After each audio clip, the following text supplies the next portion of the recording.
Parliament के monsoon इजलास में अपोजिशन की हंगामा आ रही। लोकसभा की कार्रवाई 2 बजे तक मुलतवी होने के बाद दोबारा शुरू। राज्यसभा की कार्रवाई पीर तक के लिए मुलतवी।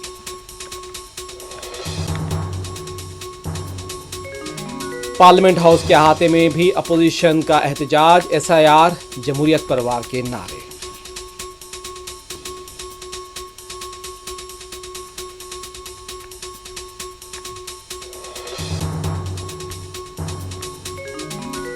इलेक्शन कमीशन बीजेपी को जिताने के लिए वोटों की चोरी कर रहा है। राहुल गांधी का दावा, जुर्म में मुलविस किसी भी ओहदेदार को बख्शा नहीं जाएगा। राहुल गांधी की वार्निंग।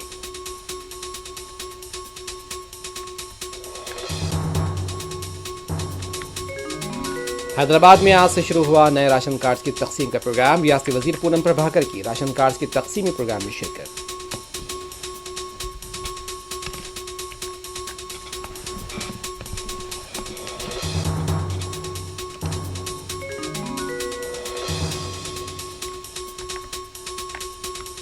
इजरायली हमलों में आज सुबह मजीद 10 फलस्तीनी शहीद। 24 घंटों में 111 फलस्तीनियों की शहादत।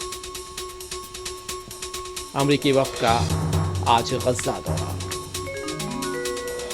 जर्मन और पुर्तगाल ने भी आज़ाद फलस्तीनी रियासत को तस्लीम करने का किया मशरूत ऐलान। बरतानिया और फ्रांस के बाद मजीद यूरोपीय मुल्कों का इशारा।